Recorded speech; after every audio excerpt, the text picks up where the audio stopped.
దీంట్లో వీళ్ళందరితో పాటు మొదటి ముద్దాయిగా చంద్రబాబు నాయుడు గారిని పెట్టాలి. ఎందుకంటే ఒక పక్క మోడీ గారి మీటింగ్ జరుగుతుంది, దానికి ఉన్న పోలీసులంతా అటుపోయారు.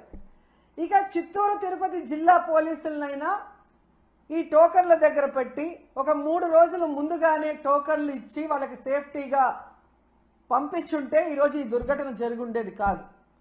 కానీ 9వ తేదీ టోకన్లు ఇస్తామని చెప్పి అది 8వ తేదీ సాయంత్రానికే ప్రీపోన్ చేసి 6, 7, 8 చంద్రబాబు నాయుడు కుప్పంలో కూర్చొని ప్రోగ్రాం చేసుకుంటూ పోలీసుల్ని అధికారుల్ని తన చుట్టూ తిప్పుకొని వాళ్ళని పని చేయకుండా చేసి 6 మందిని చంపేసి ఇప్పుడు అధికారుల తప్పిదం అంటే ఇది తప్పించుకోవడం కాదా? ఇది ముమ్మాటికి చంద్రబాబు నాయుడు ఆయన ప్రభుత్వం చేసిన హత్యే. ఆయన ఏం ప్రోగ్రాం చేశారో మీ అందరికీ తెలుసా? ఒకసారి చూడండి. 6, 7, 8వ తేదీ చేసిన ప్రోగ్రాంలు స్వర్ణ కుప్పం అంట, కుప్పం విజన్ 2029 అంట. 30 ఏళ్లకు పైగా కుప్పానికి ఎమ్మెల్యేగా ఉన్నావు, మూడు సార్లు ఆల్రెడీ ముఖ్యమంత్రిగా చేశావు.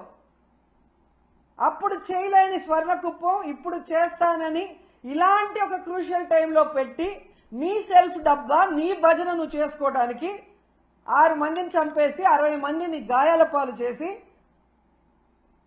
మళ్ళీ కళ్ళబొల్లి మాటలు ఎంతవరకు మాట్లాడటం సమంజసం?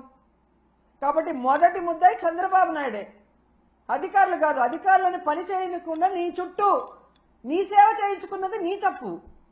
ఇలాంటి సమయంలో పెట్టుకోకూడదు అలాంటి ప్రోగ్రాం. ఒకటి కొంచెం ముందైనా పెట్టుకోవాలి, లేదా పండగ తర్వాత అయినా పెట్టుకోవాలి. ఎందుకంటే వైకుంఠ ఏకాదశి 10వ తేదీ అని అందరికీ తెలుసు. నువ్వు తిరుపతిలోనే పుట్టావు, మీ చైర్మన్ టీటీడీ చైర్మన్ చిత్తూరు జిల్లా వాడే. మరి మీకు తెలీదా? ప్రతి సంవత్సరం ఇన్ని లక్షలాది మంది వస్తారు, వారందరికీ సెక్యూరిటీ ఇవ్వాలి, సక్రమంగా టోకన్లు రిలీజ్ చేయాలన్న ఆలోచన మీకు లేదా? మళ్ళీ సిగ్గు లేకుండా నిస్సిగ్గుగా ఆ గాయపడిన వాళ్ళని పరామర్శించేటప్పుడు ఈ టోకన్ సిస్టమ్ నేను తేలేదమ్మా, గత ప్రభుత్వం తప్పు అంటున్నావు. మరి గత ప్రభుత్వంలో టోకన్లు ఇచ్చినప్పుడు ఎక్కడా తొక్కిసలాటలు జరగలేదు, ఎక్కడా ఎవరు చనిపోలేదు. మరి ఇప్పుడే ఎందుకు జరిగింది? మీ చేతగానితనం కాదా? మీరు పెట్టుకున్న మీ భజన పరుల వల్ల జరిగిన తప్పిదం కాదా? ఒకవేళ అది కరెక్ట్ కాదనుకున్నప్పుడు నువ్వు ముఖ్యమంత్రి అయ్యి 7 నెలలు అవుతుంది, మరి ఎందుకు తీసేయలేదు ఆ టోకన్ సిస్టమ్? పిల్లలకు ఉపయోగపడే అమ్మఒడి తీసేస్తావు, పేదవాళ్ళకు అవసరమయ్యే ఆరోగ్యశ్రీ తీసేస్తావు, ఏజ్డ్ మహిళలకు యూజ్ అయ్యే వైఎస్ఆర్ చేయూత తీసేస్తావు, పేద పిల్లలు చదువుకునే ఫీజు రియంబర్స్మెంట్ పాలసీని మార్చేస్తావు, పేద ప్రజల రక్తాన్ని పీల్చేలాగా మద్యం పాలసీని మార్చేస్తావు. కానీ టోకెన్ సిస్టమ్ మార్చలేవు ఒకవేళ తప్పని తెలిస్తే. అంటే ఈరోజు నీ నిర్లక్ష్యం వల్ల, నువ్వు పెట్టుకున్న వాళ్ళ నిర్లక్ష్యం వల్ల ప్రజలు చచ్చిపోతే దాన్ని డైవర్ట్ చేసి ఎవరి మీద తోసేయాలని చూస్తున్నావు తప్ప తప్పు చేసిన వాళ్ళని శిక్షించాలి, ఈ తప్పు మళ్ళీ జరగకుండా చూడాలి అన్న చిత్తశుద్ధి చంద్రబాబు నాయుడికి లేకపోవటం అనేది ఇక్కడ అందరూ కూడా గమనించాల్సిన విషయం. ఈరోజు చంద్రబాబు నాయుడు చెప్తాడు ఇది అఫీషియల్స్ తప్పని, పవన్ కళ్యాణ్ గారు వస్తారు ఇది టీటీడీ చైర్మన్ అడిషనల్ ఈఓ గారు ఎస్పీ గారు తప్పని ఆయన చెప్తాడు. బిఆర్ నాయుడు గారు వచ్చి చైర్మన్ గారు నేను ఆల్రెడీ ఎస్పీకి చెప్పేలా జరుగుతుందని ఆయన చేయలేదు అంటాడు. అంటే మీ ప్రభుత్వంలో మీరు పెట్టుకున్న వాళ్ళ వల్ల జరిగింది తప్పని మీరు ఒప్పుకున్నారు కదా అందరూ. మరి ఎందుకు 3 రోజులు అవుతున్నా ఎవరి పేరు ఎఫ్ఐఆర్లో ఎక్కట్లేదు? ఎందుకు ఎవరిని కూడా అరెస్ట్ చేసి లోపల పెట్టలేదని నేను అడుగుతున్నాను. అసలు పవన్ కళ్యాణ్ గారు ఏం మాట్లాడుతున్నారో ప్రజలకి కన్ఫ్యూజ్ అయిపోతున్నారు.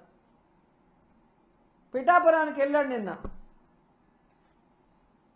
నేను క్షమాపణ చెప్పాను మీరెందుకు చెప్పరని అడుగుతాడు. అప్పుడెప్పుడో అమ్మాయిల రేపులు జరిగినప్పుడు గమనించాను, బెత్తం దెబ్బలతో సరిచేద్దామంటాడు.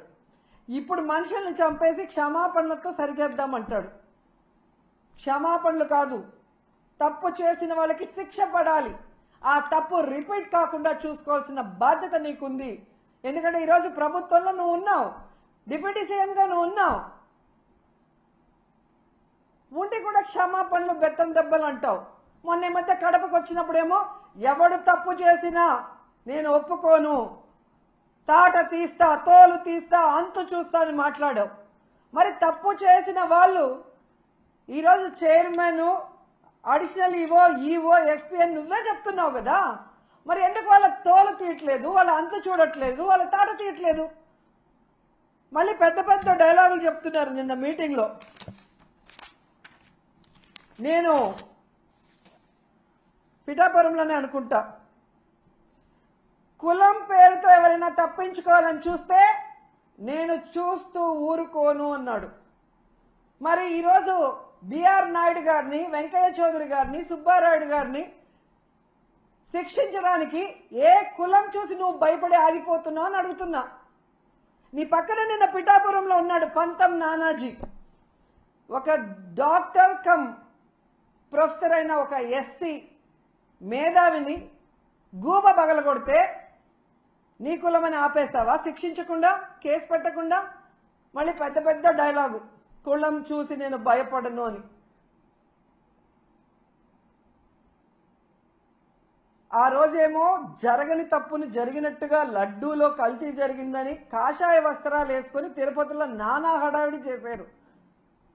ఈ రోజేమో తప్పించుకొని తిరుగుతూ క్షమాపణ చెప్తే చాలంటారు. మీ ద్వంద్వ వైఖరి చూస్తున్నారు. ఏదైతే తెలంగాణలో సంధ్యా